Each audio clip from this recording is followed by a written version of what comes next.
The strike of the body parts.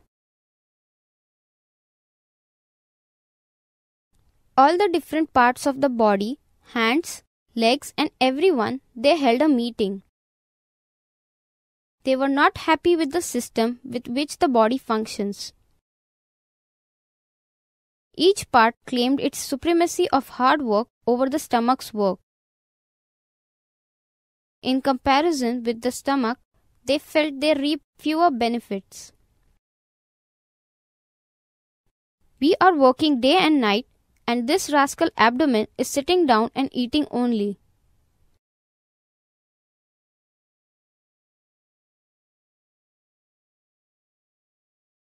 The stomach is doing nothing. We are collecting everything and putting into the stomach. We feed the mouth. We are carrying the weight of the whole operation. We are standing long hours in the kitchen and walking all around. Then, after the stomach is happily filled to capacity, we are expected to keep dragging the stomach all around. We must strike. The eyes, the nose and the mouth put forth their pleas. I always look for the most attractive items, but it's just a flash in the pan for me because the stomach always gets it in the end. I am in charge of quality control. Without me, stomach won't know what's good and what's bad. I chew and get to taste for a little while, but that's it. It's the stomach which gets the best of everything. The lower half set up a faction and spoke in unison. Strike, strike, strike.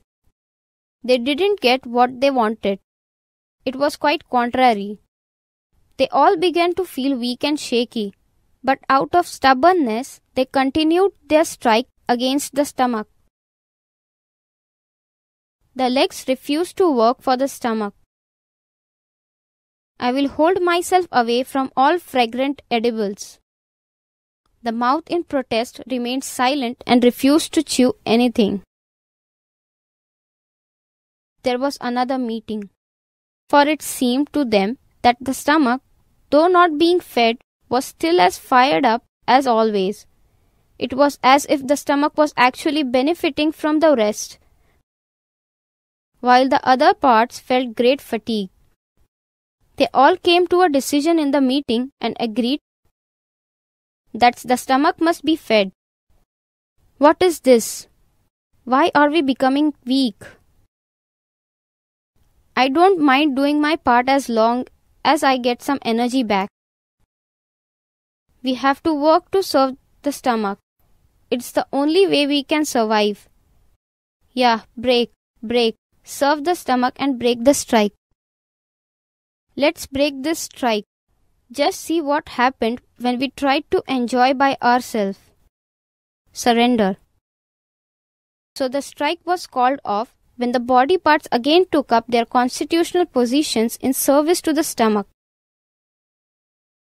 The various parts of the body are rightly situated in service to the stomach, since the stomach is the source of energy which extends to every part of the body. Moral. Just as pouring water on the root of a tree energizes its leaves, twigs and branches, similarly the individual spirit soul is rightly situated in his constitutional position as servant to Sri Krishna, the Supreme Personality of Godhead, who is the cause of all causes, source of all sources, the supreme enjoyer and maintainer of all that be. We should re-establish our constitutional position simply by chanting the Hare Krishna Mahamantra. Hare Krishna, Krishna Krishna, Hare Hare, Hare Ram, Ram Ram, Hare Hare.